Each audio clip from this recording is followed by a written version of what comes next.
Good morning students. हमने जो कि कहा था कि आपको हम नेक्स्ट लेक्चर में एक्सरसाइज 3.3 की बात करेंगे। तो आज हम जो लेक्चर रिकॉर्ड कर रहे हैं उसमें एक्सरसाइज 3.3 के सॉल्यूशंस, साथ ही साथ कुछ बहुत अच्छे क्वेश्चंस हैं जो कि आपको मिसलेनियस एक्सरसाइज में मिलेंगे। तो उन क्वेश्चंस को हम यहाँ पे सॉल्व कर लेंगे, ठीक है। और चूंकि ऑनलाइन क्लासेस शुरू हुई हैं तो मुझे लगता है कि ऑनलाइन क्लासेस जिन भी ब्रांचेस में शुरू हुई हैं उन बच्चों को ये चाहिए कि पहले वो ये वीडियोस देखें और उसके बाद वो अपनी क्लासेस में जाएं, तो उनके लिए बहुत अच्छा होगा, ठीक है। रिस्पांस मैंने देखा है कि बच्चों को बहुत अच्छा लग रहा है, चीजें कर रहे हैं, वो एनसीईआरटी पे काम कर रहे हैं और एनसीईआरटी ही से पहले शुरुआत आप करिए और उसके बाद हम लोग आगे बढ़ते जाएंगे। जैसे जैसे क्वेश्चंस आप एनसीईआरटी के लगाते जाएंगे तो जब एक्सपीरियंस थोड़ा सा आपका बढ़ेगा, आपको थोड़ा सा ठीक लगने लगेगा कि हाँ आपकी जो बेसिक्स हैं वो क्लियर हो जाएंगे, थ्योरी है वो क्लियर हो जाएगी, फार्मूले क्लियर हो जाएंगे, तो आपको बड़े अच्छे क्वेश्चन यानी जो बड़े क्वेश्चन है या कोई और रेफरेंस बुक वगैरह है तो वहां से भी क्वेश्चन आप उसको लगा सकते हैं। दूसरी बात ये हमको कहनी थी कि आज हम कोशिश करेंगे कि मैक्सिमम नंबर ऑफ क्वेश्चन जो है वो इस पे सॉल्व कर रहे हैं, जिससे हम लोग इसके बाद वाले लेक्चर में यानी 8वें लेक्चर में एलिमेंट्री ट्रांसफॉर्मेशन हम लोग पढ़ लेते हैं। फिर वहां पे हम इन बातों को खत्म करके नेक्स्ट चैप्टर के लिए डिटर्मिनेंट्स पे हम लोग जाएंगे और उसके बाद वहां से नए लेक्चर्स शुरू हो जाएंगे, ठीक है। तो आज हमारा जो काम है वो एक्सरसाइज 3.3 का सोल्यूशन है, ठीक है ना। एनसीईआरटी में अगर हम लोग बात करें तो क्वेश्चन नंबर 1 जो है वो ट्रांसपोज निकालने का है। तो हम थोड़ा सा आपको रिवाइज किए दे रहे हैं कि ट्रांसपोज क्या है। आपने पढ़ा था कि ट्रांसपोज में हम किसी मैट्रिक्स के रो और कॉलम को जब इंटरचेंज कर देते हैं तब हम उसको ट्रांसपोज बोलते हैं। तो ट्रांसपोज को हम लोग रिप्रेजेंट करते हैं a डैश से और a की पावर t से। This represent A transpose. और A ट्रांसपोज सिंपली मैंने बताया था किसी भी मैट्रिक्स के रो और कॉलम को इंटरचेंज कर दिया जाए। जैसे एक छोटा सा एग्जांपल लेते हैं, ये है 1 2 3 और इसका ऑर्डर है, देखिए कितनी हॉरिजॉन्टल लाइन होंगी 3, तो इसका ऑर्डर है 3 क्रॉस 1। अब अगर ये मैट्रिक्स A है और अगर हम लोग इसका A डैश लेते हैं तो ये रो और कॉलम चेंज हो जाएगी, तो इसका ऑर्डर हो जाएगा 1 2 3 और इसका ऑर्डर हो जाएगा 1 क्रॉस 3। गौर करने वाली बात जो ये है वो ये है कि देखिए ये डिजिट भी यहां पे बदल गई, ठीक। साथ ही साथ जो AIJ एलिमेंट थे वो इंटरचेंज हो गए हैं, वो AJI पोजीशन पे हो गए। देखिए जरा ये वाला जो एलिमेंट है वो क्या है, यहाँ पे ये एलिमेंट है A21 और यहां भी ये जो पहुंच गया है ये एलिमेंट हो गया है A12। तो आप गौर करिए 21 जो है वो चेंज होकर के 12 में आ गया है, इसीलिए कहा जाता है AIJ चेंज हो जाता है AJI में। साथ ही साथ अगर इसका ऑर्डर n क्रॉस n है तो ये चेंज होकर के इसका ऑर्डर हो जाता है n क्रॉस m। तो पहले क्वेश्चन में कोई दिक्कत नहीं आनी चाहिए। दूसरे क्वेश्चन में भी वेरिफिकेशन है, मुझे नहीं लग रहा है ऐसी कोई प्रॉब्लम आएगी। तीसरे क्वेश्चन में भी कोई प्रॉब्लम नहीं आएगी। चौथे क्वेश्चन में भी कोई प्रॉब्लम नहीं आएगी। पांचवें क्वेश्चन में हम लोग बात कर लेते हैं। अगर आपको याद हो तो हमने ट्रांसपोज की एक प्रॉपर्टी बताई थी, ट्रांसपोज की एक प्रॉपर्टी थी कि अगर हम लोग किसी भी दो मैट्रिक्स को मल्टीप्लाई करें और उसके बाद उसका ट्रांसपोज लें तो वो बराबर होता है उन दोनों के अपोजिट मल्टीप्लिकेशन के बराबर, that is B dash and A dash. साथ ही साथ मैंने इसमें यहाँ पे स्टार बनाया हुआ था। स्टार इसलिए बनाया हुआ था क्योंकि ये याद रखने वाली बात है, जनरली जो मल्टीप्लिकेशन होता है वो कम्यूटेटिव होता है। कम्यूटेटिव का मतलब क्या होता है, A into B is equal to B into A. लेकिन यहाँ पे जो केस है वो थोड़ा उल्टा है कि AB का होल डैश यानी AB को मल्टीप्लाई करें देन ट्रांसपोज लेते हैं, वो बराबर होता है दोनों के ट्रांसपोज के रिवर्स मल्टीप्लिकेशन के बराबर, that is B dash into A dash. इसमें जो क्वेश्चन है क्वेश्चन नंबर 5 है, इसमें आपको वेरीफाई करना है। हम लोग क्वेश्चन नंबर 5 लगाते हैं, वेरीफाई करना है कि AB dash is equal to B dash into A dash होगा। अब क्वेश्चन जो है वो एनसीईआरटी में बार बार पूछा गया है। जो पहला पार्ट है हम उसी को कर देते हैं। A इज इक्वल टू है, देखिए यहाँ पे 1 -4 3 और B इज इक्वल टू यहाँ पे है -1 2 1। तो अगर आप लोग यहाँ पहले ए बी निकालेंगे और ए बी का मल्टीप्लीकेशन, इसका ऑर्डर क्या है, इसका ऑर्डर है 3 क्रॉस 1 और इसका ऑर्डर है 1 क्रॉस 3, तो जो ए बी का ऑर्डर आने वाला है वो आने वाला है 3 क्रॉस 3। ये मैंने आपको बताया था कि इसका कॉलम और इसका रो बराबर होता है, फिर जो इसका रो बचता है और इसका कॉलम बचता है वही जो है वो रिजल्टिंग का ऑर्डर हो जाता है। तो ए बी का जो ऑर्डर आने वाला है वो 3 क्रॉस 3 आने वाला है। अब हम मल्टीप्लाई करें, पहली रो पहली कॉलम -1, पहली रो दूसरी कॉलम 2, पहली रो तीसरी कॉलम 1, -4 का हो जाएगा 4, -4 इंटू 2 -8 और -4, तीसरा हो जाएगा -3 और 6 और 3। ये हो गया आपके पास A cross B। A cross B अगर ये हो गया है यानी A इंटू B हो गया है, जिसका ऑर्डर 3 क्रॉस 3 आ गया है, हमें प्रूफ करना है कि AB डैश, तो AB डैश जो है वो हो जाएगा आपके पास, इसका ट्रांसपोज ले लें, ये हो जाएगा -1 2 1 और 4 -8 -4 और -3 6 3। ये अगर आप गौर करें तो देखिए जो रो थे वो कॉलम में बदल गए हैं और जो कॉलम है वो रो में बदल गए हैं। ये दोनों डिजिट अगर स्विच करेंगे इसके ऊपर कोई फर्क नहीं पड़ेगा, इसीलिए इसका ऑर्डर जो है वो 3 क्रॉस 3 आया हुआ है। तो ये आपका हो गया लेफ्ट साइड। लेफ्ट साइड के कैलकुलेशन के बाद अगर हम लोग थोड़ा आगे बढ़े तो देखिए हमें प्रूफ करना है कि ये चीज बराबर है किसके, B डैश और A डैश के। तो पहला काम है हमारा कि B का हम ट्रांसपोज ले लें, तो B डैश जब हम लेंगे तो ये हो जाएगा -1 2 1 और जब A डैश लेंगे तो ये हो जाएगा 1 -4 3। अब इसका ऑर्डर जो है वो है कितना, 3 क्रॉस 1 और इसका ऑर्डर कितना है 1 क्रॉस 3। तो अगर हम लोग B डैश और A डैश करेंगे तो इसका जो ऑर्डर आने वाला है वो 3 क्रॉस 3 आने वाला है। और अगर हम मल्टीप्लीकेशन करें तो -1 हो जाएगा और ये 4 हो जाएगा और ये -3 हो जाएगा, ये 2 हो जाएगा, ये -4 हो जाएगा, ये 6 हो जाएगा, ये 1 हो जाएगा, ये -4 और ये 3 हो जाएगा, ये 3 क्रॉस 3। क्या क्या मैंने पहली रो लिया पहला कॉलम, पहली रो लिया दूसरा कॉलम, पहली रो लिया तीसरा कॉलम, ये पहला एलिमेंट हो गए। फिर हमने रो बदल दिया, रो लिया पहला कॉलम, रो लिया दूसरा कॉलम, रो लिया तीसरा कॉलम। इस तरीके से अगर हम लोग बात करें तो हर एक रो से हर एक हम लोग मैट्रिक्स को मल्टीप्लाई कर रहे हैं, ठीक है। तो अगर हम यहाँ पे इसके आगे बढ़ते हैं तो आप गौर करिए, देखिए ए बी का whole dash is equal to B dash into A dash. So what, ये दोनों देखिए ये और ये मैट्रिक्स जो है बराबर हो गई है, तो प्रूव हो गया है कि ए बी का whole dash is equal to B dash into A dash. So this is the verification of this question, question number 5। तो इसके दोनों पार्ट आप कर लीजिएगा। क्वेश्चन नंबर 6 बहुत अच्छा क्वेश्चन है। क्वेश्चन नंबर 6 की अगर हम लोग बात करें तो क्वेश्चन नंबर 6 को हम लोग सॉल्व कर सकते हैं। क्वेश्चन नंबर 6 को अगर हम सॉल्व करना चाहें तो देखिए ये भी बहुत अच्छा क्वेश्चन है, इंपॉर्टेंट है। इस क्वेश्चन की अगर हम बात करें तो मेरे हिसाब से क्वेश्चन को आप आना चाहिए। इस क्वेश्चन के लिए हम लोग जब जाएंगे तो हम दिखा रहे हैं आपको कि क्वेश्चन नंबर 6 कैसे सॉल्व होगा और ये बहुत ही अच्छा क्वेश्चन है। तो मेरे ख्याल से क्वेश्चन नंबर 5 पे आप लोगों को कोई दिक्कत नहीं होगी। Question number 5 is okay, question number 5 is okay. Question number 6 देखिए आप, बहुत अच्छा क्वेश्चन है ये बराबर क्वेश्चन है। इसमें मैं एक क्वेश्चन और कराऊंगा आपको, देखिएगा। क्वेश्चन है क्वेश्चन नंबर 6 का पहला पार्ट हम कर रहे हैं, सेकंड आप लोग कर लीजिएगा। दिखा हुआ है कि a is equal to cos alpha sine alpha and minus sine alpha and cos alpha. ये आपका हो गया a, ठीक है ना। वेरीफाई करना है आपको, वेरीफाई करना है। देखिए वेरीफाई करना है कि a और a का ट्रांसपोज एक आइडेंटिटी मैट्रिक्स होगा।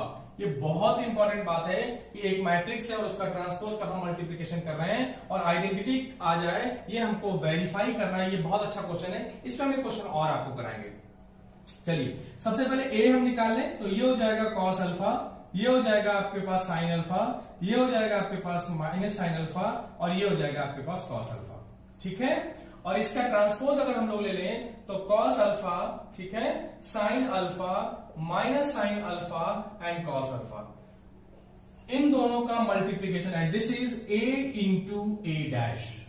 कोई प्रॉब्लम नहीं होनी चाहिए आपको, ठीक है। a और a डैश का मल्टीप्लीकेशन हम एक आइडेंटिटी मैट्रिक्स बनाने जा रहे हैं। तो थोड़ा सा चीजों को मैंने किया है कि आप थोड़ा इस चीज को समझिए कि वीडियोस बन तो रहे हैं लेकिन उसका आप यूज करिए, क्योंकि इन्हीं वीडियो के अकॉर्डिंग आपकी थ्योरी कंप्लीट हो जाएगी। इन्हीं वीडियो के अकॉर्डिंग आपका थ्योरी अच्छे से समझ में आ जाएगा।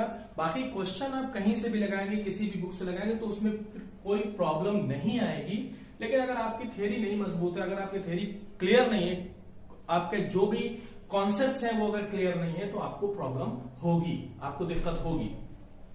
तो देखिए मैंने a और a' का मल्टीप्लिकेशन करना है।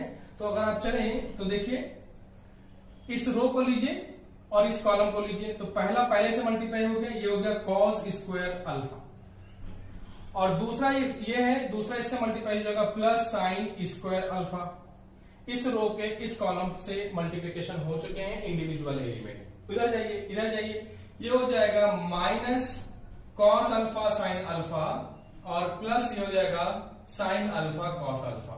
ठीक है, इस रो ने सारे कॉलम्स को मल्टीप्लाई कर दिया है। अब हम लोग चलें इस रो को लेते हैं, ये हो जाएगा minus sine alpha cos alpha और plus cos alpha sine alpha, और दूसरा जब मल्टीप्लिकेशन करेंगे तो ये प्लस हो जाएगा, दोनों माइनस है, sine square alpha plus cos square alpha, ये कैंसिल हो जाएगा। ये इसकी वैल्यू अगर आप पता हो तो sine square plus cos square की वैल्यू कितनी होती है, 1 होती है। सो 1, ये 0 हो गया, ये 0 हो गया, ये 1 हो गया, और ये एक आइडेंटिटी मैट्रिक्स का एग्जाम्पल होता है। ये किसका एग्जाम्पल है, एक आइडेंटिटी मैट्रिक्स का एग्जाम्पल है। इसी क्वेश्चन को जरा मैंने थोड़ा सा बनाया, इस क्वेश्चन को आप समझ सकते हैं। देखिए क्या करना है, मैंने कह दिया कि फाइंड अल्फा। देखिए क्वेश्चन देखिए, फाइंड अल्फा, यही क्वेश्चन है, find alpha if a plus a dash is equal to I. समझिएगा, a plus a dash is equal to I. चलिए भाई, तो हम लोग इसको जब सॉल्व करेंगे, बहुत अच्छा क्वेश्चन है, इसका सॉल्यूशन हो जाएगा cos alpha sine alpha minus sine alpha cos alpha plus a dash, that is cos alpha minus sine alpha sine alpha cos alpha is equal to I means 1001। I for identity matrix, और identity हम कितने order का लेते हैं आपको मालूम है, जितने ऑर्डर का ए दे रखा होता है हम उतने ही ऑर्डर का आइडेंटिटी मैट्रिक्स लेंगे।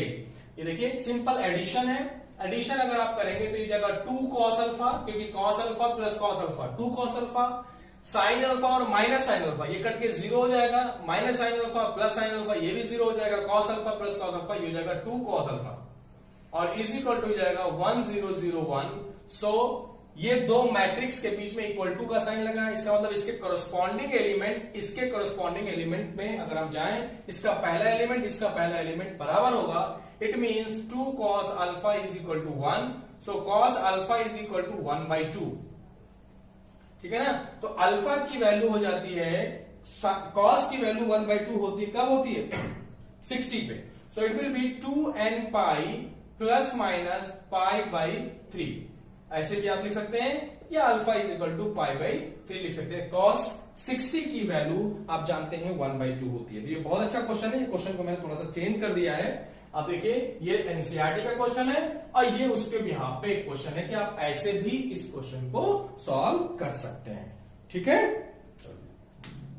समझ में आ रही बात। एनसीईआरटी के क्वेश्चंस को सॉल्व करने का पर्पज यही है कि आप कम से कम इस दौरान, इस लॉकडाउन पीरियड के दौरान आप अपने एनसीईआरटी पे जरूर कमांड कर लें, क्योंकि आपको वहां पर कोई प्रॉब्लम किसी भी क्वेश्चन में नहीं आनी चाहिए। और इंशाल्लाह हम सारे क्वेश्चंस के सॉल्यूशन देंगे जो भी एनसीईआरटी के अंदर है। बाकी क्वेश्चंस आप अपने ब्रांच के टीचर से बात कर सकते हैं, आप उनको बता सकते हैं अपनी प्रॉब्लम्स जो भी है वहां पे लिख सकते हैं। इवन अगर कोई ज्यादा दिक्कत है तो आप यूट्यूब पे हमें मैसेज करिए, हम उसका सोल्यूशन करेंगे, या आपके ब्रांच के टीचर से हम बात करके जो भी है उस चीज को हम सॉल्व कराएंगे। आप बिल्कुल इसके लिए तैयार रहें। और पूरी तरीके से हमारे स्कूल के मैनेजमेंट और हर आदमी, हर लोग परेशान है कि बच्चों की किसी भी तरीके से स्कूलिंग होती रहे, उनकी क्लासेस चलती रहे। तो हम लोग बहुत सारे एफर्ट्स कर रहे हैं और उस एफर्ट को आप जाया मत जाने दीजिए। आप उसको बढ़िया से तैयार करिए, आप उसको पढ़िए, उसको देखिए, ये आपके लिए है और हम लोग मेहनत कर रहे हैं कि आपका अच्छा हो जाए। मुद्दा ये नहीं है कि उसमें हम किसी भी चीज को लेकर के हम जैसे ना कि हम YouTube पे बनाए तो हमारे इतने वो चीज ज्यादा, हमें इससे मतलब नहीं, हमें मतलब इससे है कि हमारे बच्चों को वो चीजें मिलती रहे जो उनका ये टाइम खराब हो रहा है। 2 महीना 3 महीने में जितना भी चैप्टर हो सकते थे वो सारे चैप्टर्स आपको करा दिए जाएंगे। ठीक है, तो हम एनसीईआरटी के एक्सरसाइज पे काम करेंगे। आप अभी सिर्फ और सिर्फ एनसीईआरटी पे काम करिए, आप किसी दूसरी बुक को लगाइए मत, पूरा एनसीईआरटी आप पूरा अच्छे से लगा लीजिए, जितना भी ये स्कूल जब तक बंद पड़े हुए, ठीक है। आइए नेक्स्ट क्वेश्चन की हम बात करते हैं।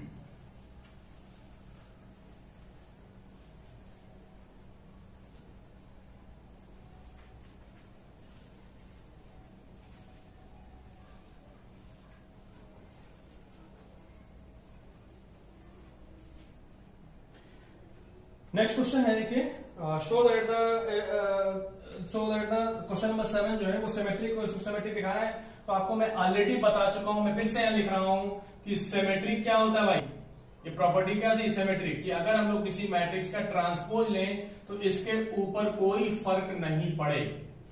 ट्रांसपोज लेने पे जो एलिमेंट है वो एज इट इज बने रहे, उसके ऊपर कोई फर्क ना पड़े। और दूसरा आपने पढ़ा था स्क्यू सिमेट्रिक, और स्क्यू सिमेट्रिक में मैंने आपको बताया था कि अगर हम किसी मैट्रिक्स का ट्रांसपोज लें और उसमें माइनस का फर्क आ जाए या ऐसे भी लिखा जाता है तो वो हम लोग कहते हैं स्क्यू सिमेट्रिक मैट्रिक्स। इन दोनों को मिला करके मैंने दो थ्योरम दी थी।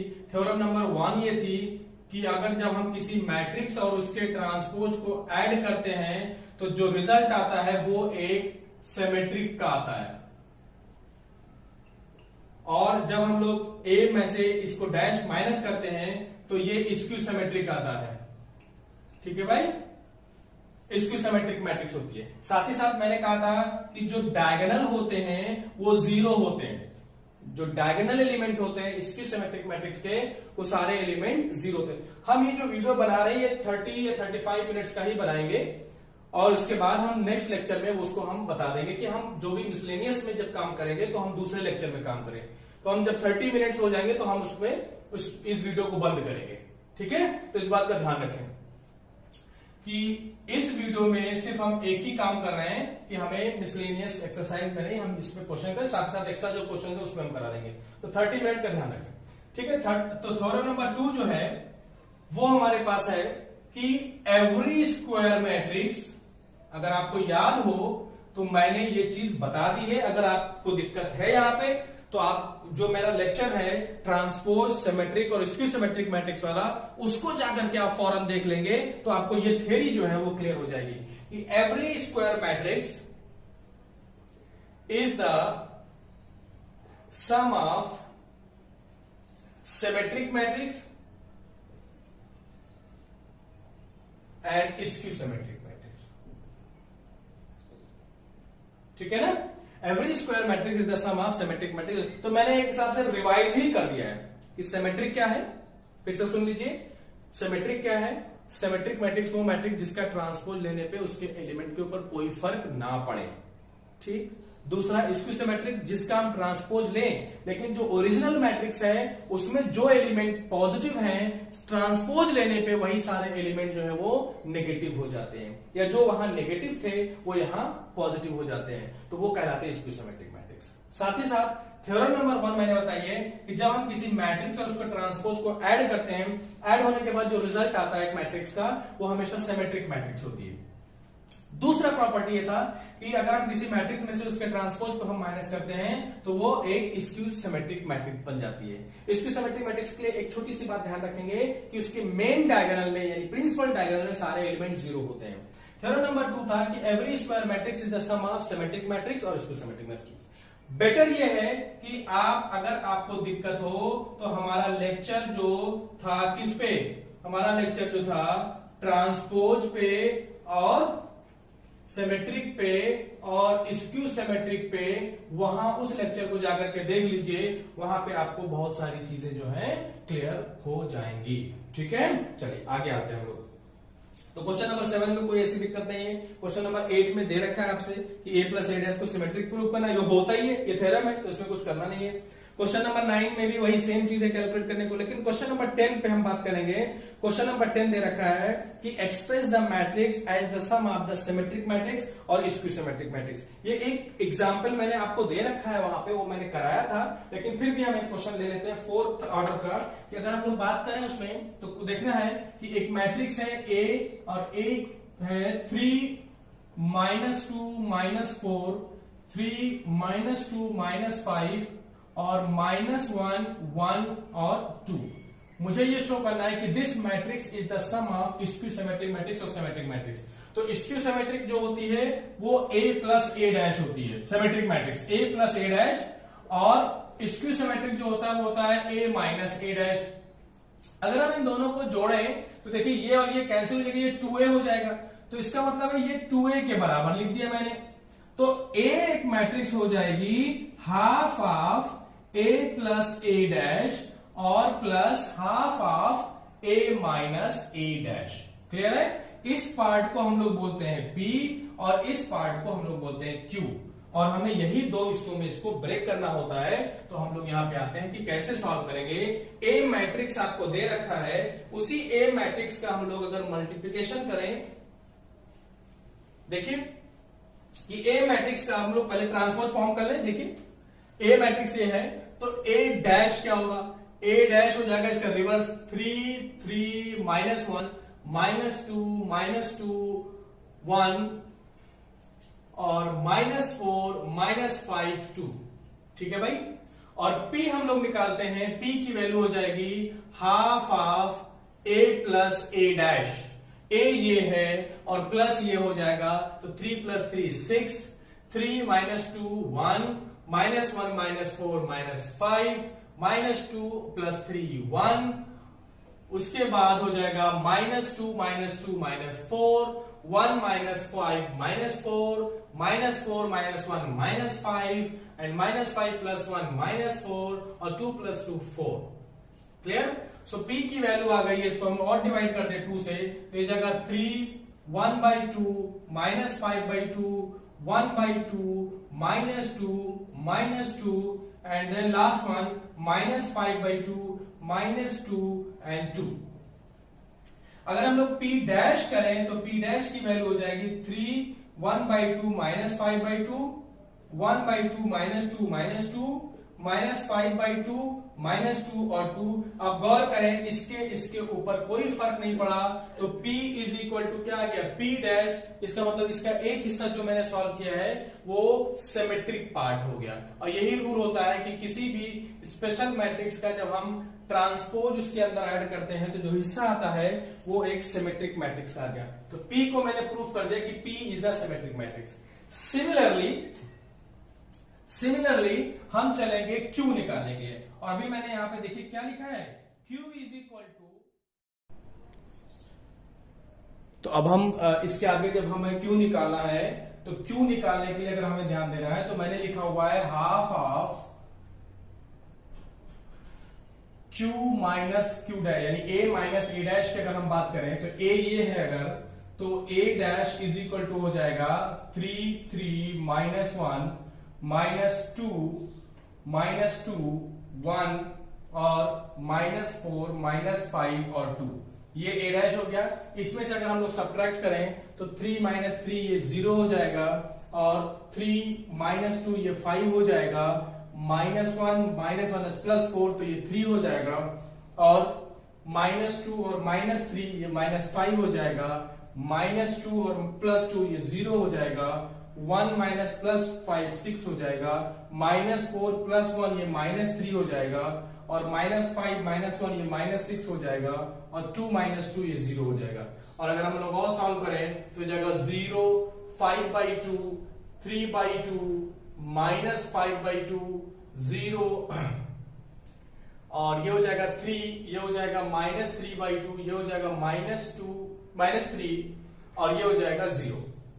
तो अगर आप गौर करें इन टर्म्स को, अगर हम लोग इसको ट्रांसपोज लिखें Q डैश, तो ये हो जाएगा आपके पास 0, 5/2, 3/2, ये वाली रो यहाँ पे कॉलम बन गई, फिर -5/2, 0, 3 और ये वाली हो जाएगा -3/2, -3 और 0। आप गौर करें, देखिए ध्यान से, यहाँ ये +5/2 है तो यहाँ पे ये -5/2 है, यहाँ पे 3/2 प्लस है तो यहाँ माइनस है, यहाँ ये दोनों माइनस है तो यहाँ पे ये दोनों प्लस है, यहाँ ये माइनस है, यहाँ ये प्लस है, यहाँ ये प्लस है, ये माइनस है। इसका मतलब है देखा जाए तो Q इज इक्वल टू निकल के आ गया है -Q डैश। तो ये जो पार्ट है ये अपने आप किसको रिप्रेजेंट कर रहा है, स्क्यू सिमेट्रिक पार्ट को रिप्रेजेंट कर रहा है।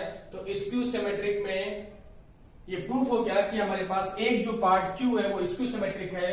अच्छा, जो हमने वहां पे AP निकाला था, P और इस Q को अगर हम ऐड करेंगे तो हमने ये फार्मूला आपको दे दिया है कि A is equal to actually P plus Q है। तो आप P मैट्रिक्स और Q मैट्रिक्स इन दोनों को अगर आप ऐड करेंगे तो A मैट्रिक्स के बराबर रिजल्ट आएगा। तो ये वो थ्योरम का वेरिफिकेशन है कि every square matrix is the sum of symmetric matrix and skew symmetric matrix. एक बार उसका पूरा जो वर्किंग है वो मैं दोबारा से बात कर रहा हूं आपके लिए कि देखिए हम लोग क्या करते हैं, ये आइडेंटिटी आप याद रखिए कि A is equal to half of A plus A dash and half of A minus A dash. मैंने आपको बता दिया है कि थ्योरम 1 ये थी कि अगर हम किसी मैट्रिक्स में उसका ट्रांसपोज ऐड करें तो जो रिजल्ट आता है वो एक सिमेट्रिक रिजल्ट होता है, और अगर हम किसी मैट्रिक्स में से उसी का ट्रांसपोज अगर माइनस कर देते हैं तो जो रिजल्ट आता है वो एक मैट्रिक्स आएगी, और वो मैट्रिक्स एक स्क्यू सिमेट्रिक मैट्रिक्स होती है। तो अगर हम इन दोनों को ऐड करें तो A के बराबर आना चाहिए। तो हमने P पहले कैलकुलेट किया है, फिर हमने Q कैलकुलेट कर लिया है, और उन दोनों का सम आपको शो करना है कि वो किसके बराबर है, वो A के बराबर है। सो this is the verification bye an example that every square matrix is the sum of symmetric matrix and skew symmetric matrix। मेरे ख्याल से ये क्वेश्चन आपको समझ में आ गया होगा। ये क्वेश्चन पहले तो है 4 मार्क्स में आते थे, तो आप थोड़ा सा ध्यान देंगे तो ये क्वेश्चन ऐसे क्वेश्चन है जिसमें आपको नंबर मिल सकते हैं, और कोई बहुत ज्यादा कैलकुलेशन ही है, प्लस माइनस है, और कुछ ऐसी दिक्कत नहीं है। तो आप इसको कर लीजिए। आगे हम लोग पढ़ते हैं।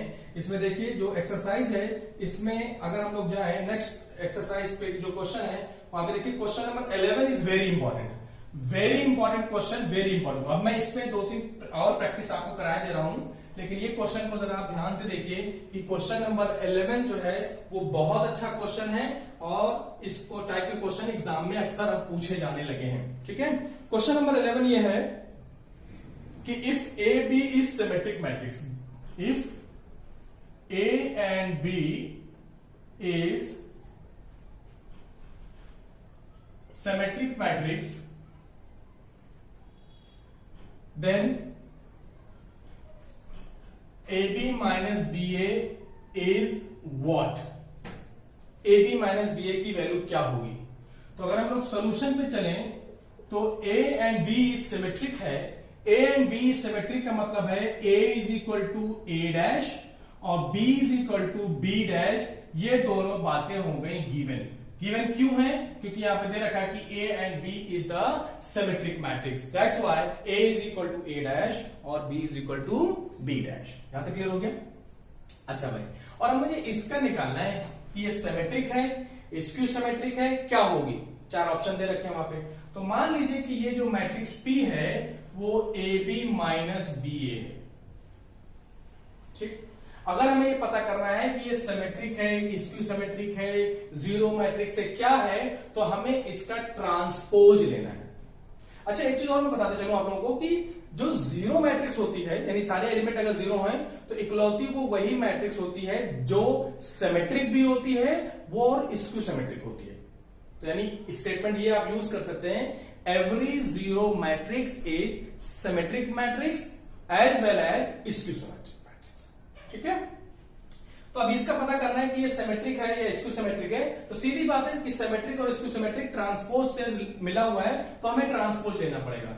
ट्रांसपोज ले लिया मैंने तो ये हो जाएगा AB माइनस BA पे ट्रांसपोज। देख रहे हैं, कुछ ट्रांसपोज की मैंने प्रॉपर्टी आपको बताई थी कि अगर दो मैट्रिक्स का सम या सब्ट्रैक्शन करें तो उन दोनों को हम लोग A transpose plus minus B transpose लिख सकते हैं।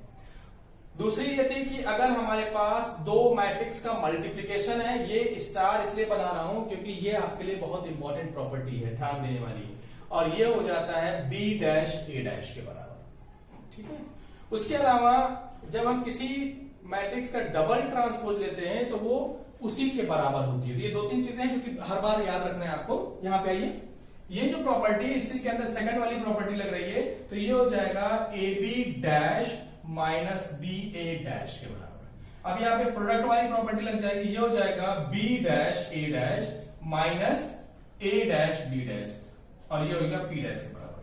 और B डैश B के बराबर है, A डैश A के बराबर है, इसका मतलब अगर हम इसको रिप्लेस करें तो ये हो जाएगा B A minus A B, और अगर हम लोग माइनस बाहर लें तो ये हो जाएगा ए बी माइनस बी ए, और ये हो जाएगा पी डैश के बराबर। और ये चीज हमने मानी थी पी के बराबर, ये देखिए ये हमने पी के बराबर मानी थी, तो ये क्लियर हो गया कि minus P dash is equal to minus P, और आप जानते हैं तो इस कंडीशन पे ये हो जाएगा स्क्यू सिमेट्रिक। और स्क्यू सिमेट्रिक जो ऑप्शन है यहाँ पे दे रखा है वो ए दे रखा है, so A is the answer. Question number 11, question number 11 का जो ऑप्शन है वो ए है। Is it clear? अच्छा, क्वेश्चन नंबर 12 मैं आपको बता चुका हूं, इसी लेक्चर में मैंने आपको बताया कि a plus A dash is equal to अगर आई है तो यहाँ पे अल्फा की वैल्यू बता ली, तो मैंने तो जनरल सोल्यूशन बता दिया था। चूंकि यहाँ पे ऑप्शन में जनरल सोल्यूशन नहीं दे रखा है, पाई बाय 6 है तो pi by 6 is the answer. ठीक है, अच्छा। अब उसके बाद इसमें इसी टाइप के क्वेश्चंस में जा रहा हूं मिसलेनियस में। तो मिसलेनियस में जो क्वेश्चन दे रखे हैं उन क्वेश्चंस को भी हम लोग लगा लेते हैं जो कि इस टाइप के हैं। तो मेरे हिसाब से कि इन क्वेश्चंस को हम उनके टाइप के जितने भी हैं तो हम लोग इसमें यहाँ पे खत्म कर लेंगे। ठीक है ना? अच्छा भाई,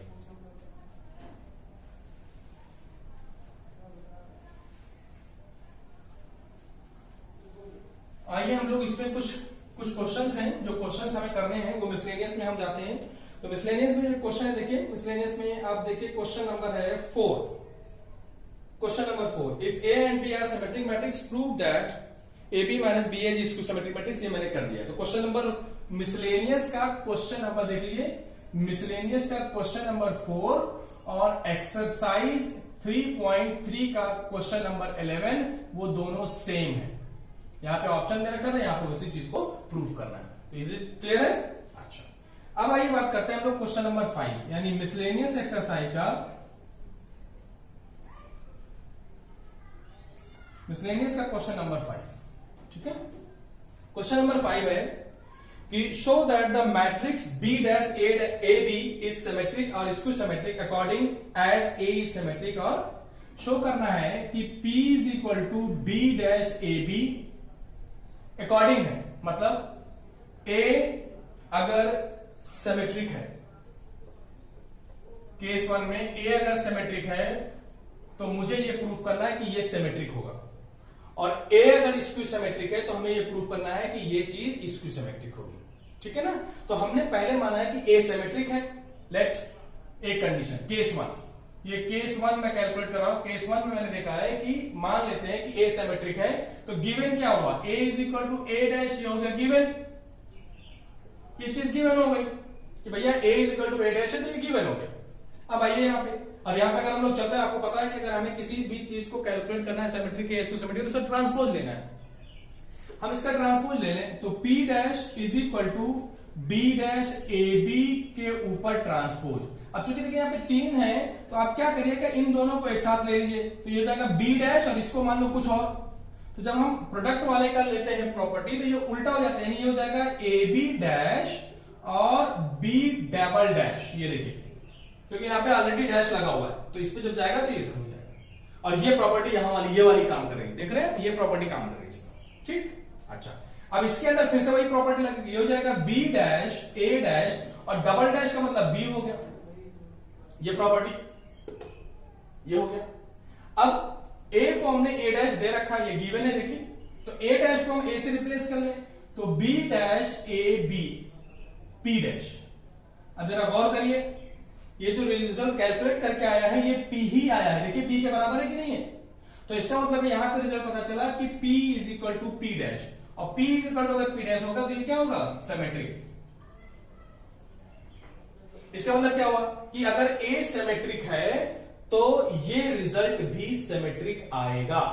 अब इसी में दूसरा ऑप्शन था कि अगर A स्क्यू सिमेट्रिक हो जाए, A अगर स्क्यू सिमेट्रिक हो जाए, इसका मतलब क्या हुआ कि A केस 2 यहां पे लिखे दे रहा हूं मैं, केस 2 अगर A स्क्यू सिमेट्रिक हो जाए तो A dash is equal to minus A हो जाएगा, ये भी गिवन हो जाएगा। अब इस कंडीशन पे तो P dash is equal to, यहां से हम उठा लेते हैं इसको, P dash is equal to B dash A dash और B, ये तो यही रिजल्ट आ गया यहां वाला, यहां तक। और A डैश को हम लोग क्या लिखते हैं, माइनस A लिखते हैं, तो ये हो जाएगा माइनस B डैश AB। तो अगर आप चेक करें तो P dash is equal to आ जाएगा माइनस P, तो इस कंडीशन पे ये आ गया स्क्यू सिमेट्रिक। तो एक्चुअली ये क्वेश्चन था कि अगर देखिए दोनों मैंने दो केस बना लिए। ये कह रहे हैं कि केस 1 में अगर ए सिमेट्रिक है तो ये सिमेट्रिक होगा, ये मैंने प्रूफ कर दिया है। फिर ये कह रहे हैं कि अगर ए स्क्यू सिमेट्रिक है तो पी भी स्क्यू सिमेट्रिक होगा। बस ये समझना है आपको। यहाँ पे दो क्वेश्चन है, एक्चुअली दो क्वेश्चन पूछे गए हैं कि अकॉर्डिंग टू ए जो है उसी के अकॉर्डिंग ये रिजल्ट आएगा। ए अगर सिमेट्रिक तो ये रिजल्ट सिमेट्रिक, ए अगर स्क्यू सिमेट्रिक तो ये रिजल्ट स्क्यू सिमेट्रिक हो जाएगा। ठीक है, अच्छा। उसके बाद क्वेश्चन नंबर 6 बहुत अच्छा क्वेश्चन है। ये क्वेश्चन पूछा जा रहा है एग्जाम में, मैं इसको मिटा दूं। ठीक है, ये आप लोग यहां से ले लीजिए। ये क्वेश्चन बहुत इंपॉर्टेंट है, मैं बता रहा हूं। 2 नंबर में ये क्वेश्चन एग्जाम में आ रहे हैं, लगातार फ्रीक्वेंट आते जा रहे हैं, इसलिए आपको बहुत अच्छे से इस टाइप के क्वेश्चन की प्रैक्टिस करनी है। इन टाइप क्वेश्चंस की एक्चुअली क्लासरूम्स में प्रॉब्लम हो जाती, नहीं हो पाते हैं इनकी प्रैक्टिस, तो आपको करना है। क्वेश्चन नंबर 6 देखिए, मिसलेनियस का ही है। मिसलेनियस का question number 6, find the X Y Z if A is equal to this, satisfy the equation A dash into A is equal to I. कर लेंगे। ए आपको दे रखा है, ए इज इक्वल टू है 0x(x), 2y y minus y, z minus z, ये a है। Similarly a dash, तो a dash into a is equal to I, ये इक्वेशन सेटिस्फाई कर रहा है। तो हम लोग a डैश लिख लें। a डैश हो जाएगा 0 2y z x y minus z, और ये हो जाएगा x माइनस y और z। ये हो गया आपका a डैश, और a जो है वो 0 2y z x y minus z x minus y z is equal to 1 0 0 0 1 0 0 0 1। ये समझ रही है क्या है? 3 ऑर्डर की क्यों लिया मैंने बताया, बार बार मैं कहता हूं, आइडेंटिटी मैट्रिक्स हम उतने ही ऑर्डर के लेते हैं जितने ऑर्डर के आपको ए दे रखा होता है। तो ये रिजल्ट हो गया। अब सिंपली आप इसको और इसको मल्टीप्लाई कर दें। अगर आप गौर करें, देखिए ये रो लीजिए और ये कॉलम लीजिए, तो 0 का मल्टीप्लीकेशन 0, x का x स्क्वायर फिर x स्क्वायर। ठीक है, फिर इसको लीजिए और इसको लीजिए, 0 का मल्टीप्लीकेशन इसके साथ में 0 xy और माइनस xy। ठीक, इसको लीजिए 0 हो जाएगा, ये हो जाएगा माइनस xz और प्लस xz, माइनस xz और प्लस xz। दूसरी पे आइए, इस रो को लीजिए, इस कॉलम को लीजिए, ये 0 हो जाएगा, ये हो जाएगा xy और ये हो जाएगा माइनस xy।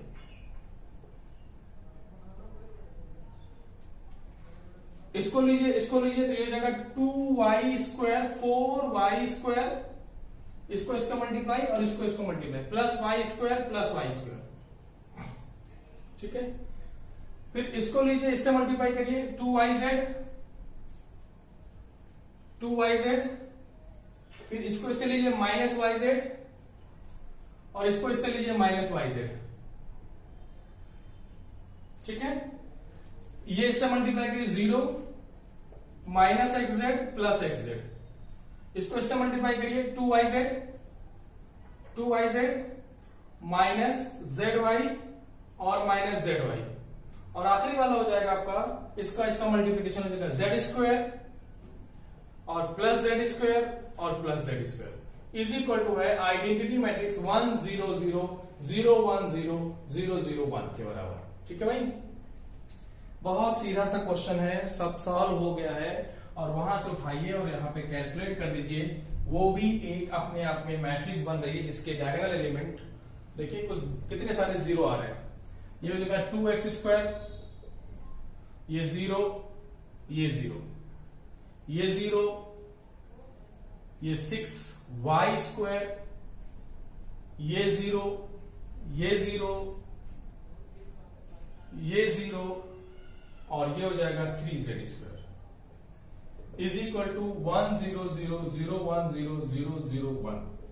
अगर आप कंपेयर करें तो 2x square is equal to 1, x square is equal to 1/2 और x इज इक्वल टू हो जाएगा plus minus 1/√2। Similarly 6y square is equal to 1, देखिए इसके बराबर होगा y square is equal to 1/6 और y इज इक्वल टू हो जाएगा plus minus 1/√6। Similarly 3z square is equal to 1 and z square is equal to 1 by 3 and z is equal to plus minus 1 by root 3. तो एक ये result आ गया, एक ये रिजल्ट आ गया, एक ये रिजल्ट आ गया. So this is the X Y Z.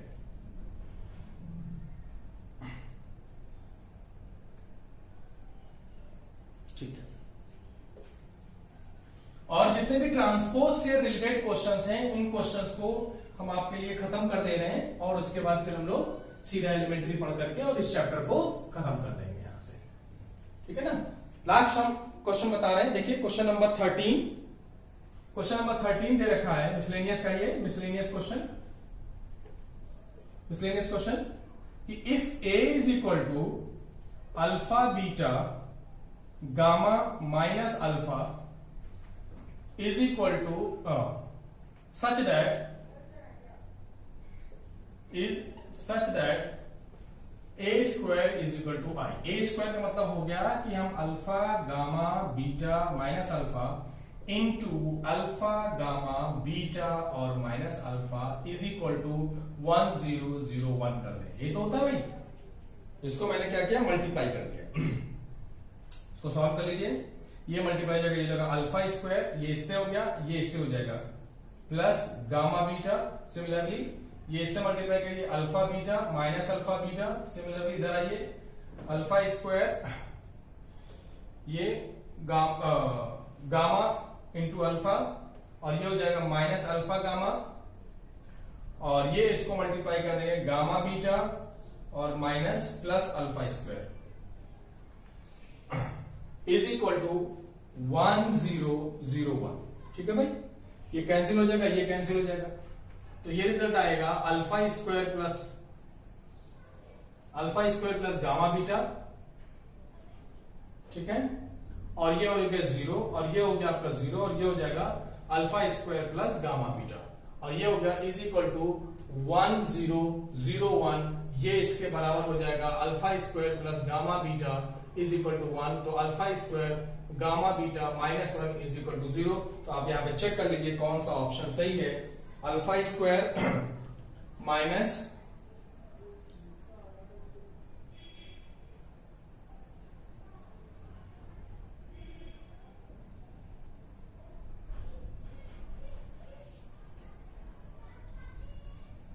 कहां गड़बड़ हुई देख लीजिए एक बार. ये इससे मल्टीप्लाई हुआ अल्फा स्क्वायर बीटा गामा. ठीक है. ये इससे हुआ अल्फा बीटा माइनस ये हो गया. ठीक है. ये इससे मल्टीप्लाई करिए अल्फा गामा और ये इससे करिए. ठीक है. ये इससे हो गया गामा बीटा और ये हो जाएगा इससे मल्टीप्लाई हो जाएगा गामा स्क्वायर. ठीक है. तो alpha square gamma beta minus 1 option